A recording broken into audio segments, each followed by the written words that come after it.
खुश आमदीद एक दफ़ा फिर हम आपको इस ज़बरदस्त घर में जहाँ इतनी मोहब्बतें और प्यार जो है वो हम सबको मिल रहा है और बिस्मा की जो खुशी है वो देखने के काबिल है। कौन सी क्लास में बेटा? मैं 1 क्लास में। और स्कूल कौन सा है आपका? लाल किला। तो मैंने आपको हल्का सा थोड़ा सा टीवी पे देखा तो बैटिंग तो बहुत अच्छी कर रही थी आप।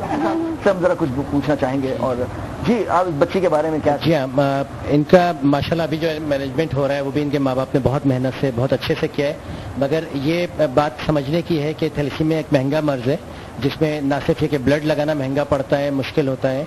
ब्लड डोनेशन के लिए शाहिद हमारे साथ काम कर रहे हैं कोई चंद सालों से उमैर सना फाउंडेशन के साथ के यंगस्टर्स में, यंग जनरेशन में ब्लड डोनेशन को मोटिवेशन के इस बच्ची की जिम्मेदारी अल्हम्दुलिल्लाह उमैर सना फाउंडेशन ने ली। हमारे तो आंसू ही सूख गए, मतलब ये कि हमने इतनी जिद्दोजहद की 10 साल में माशाल्लाह।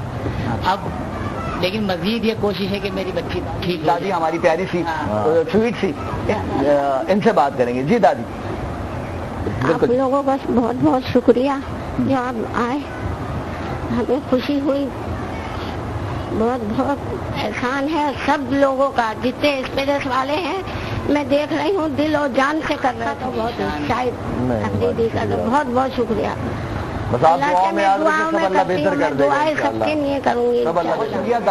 दादी स्पेशली जो है वो आफरीदी भाई के लिए जान। माशाल्लाह बहुत बहुत शुक्रिया बेटा, थैंक यू। कि क्या बोलूं क्या ना बोलूं, देख के बस दिल का देखते ही नहीं मैं शाहिद भाई को। बड़े प्यार से खुलूस से लगे हुए, किसकी काविश है, किसकी मेहनत है? ये बिस्मा और हम दोनों ही मिलके बनाए थे क्योंकि शाहिद भाई के आने की इतनी खुशी थी कि जाहिर की ही नहीं जा रही थी, तो हमने पोस्टर पे जाहिर कर दिया। नहीं हो रहा कि आफरीदी भाई हमारे घर पे बैठे हुए, दिल यूं ही हो रहा है, धक धक का थोड़ा सामने देख रहा हूँ फेस टू फेस। मोटे मोटे होते ना उनके दिल छोटे छोटे होते हैं, तो माशाल्लाह बहुत तगड़े हो।